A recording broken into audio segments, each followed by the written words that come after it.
Welcome to UBP TV. This month's summary of our asset allocation outlook will cover bonds, currencies, hedge funds, gold, and equity markets. The global outlook continues to improve, and this is seeing the beginning of a change in monetary policy settings and financial conditions. This will continue to have an impact on fixed income markets, where we see bond yields at both the long and the short end of the curve continue to rise. Our recommendation to investors remains unchanged.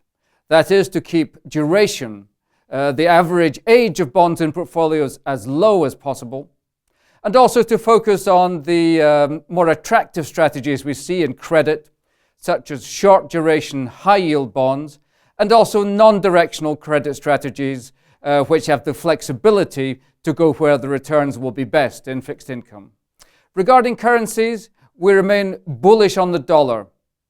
The Fed is about to begin to taper its asset purchases starting at this month's FOMC, and this, we think, will reduce liquidity and create additional demand for the dollar. At the other end of the spectrum, we see the yen continuing to weaken, and we recommend hedging exposure of yen in portfolios. Looking to hedge funds, this environment we think will provide great opportunity, great idiosyncratic opportunities for active hedge fund traders. Our preferred strategies are long-short equity, and in particular, managers with a long bias given our positive view on equity markets. We also like discretionary global macro managers and event-driven managers. Regarding gold, the normalization that we see underway in the global economy is reducing the appetite for safe havens, and that is putting some pressure on gold. Also, the increases that we've seen in the price of gold recently have been accompanied by very sharp weakness in some emerging market currencies, for example, the Indian rupee, and the price of gold in rupees is close to its all-time high today, reducing demand for gold from consumers in that country.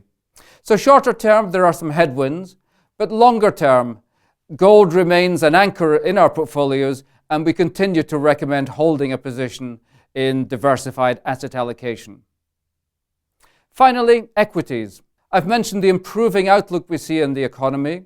This will help improve expectations for earnings per share, and in particular, this will favor the developed markets over the emerging markets.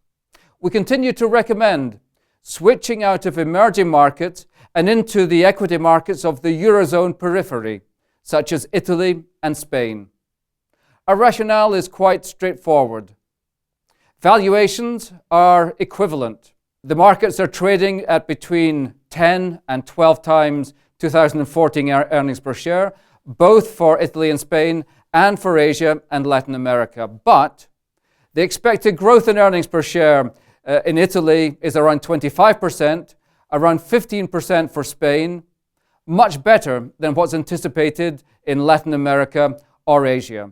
So we recommend making that switch in favor of the recovering economies of the Eurozone periphery. So to conclude, our preferred asset class remains equities. We continue to like active traders in the hedge fund space. We continue to adopt a very defensive stance for fixed income investment, and we continue to prefer the dollar over other investment currencies. Thank you for your attention.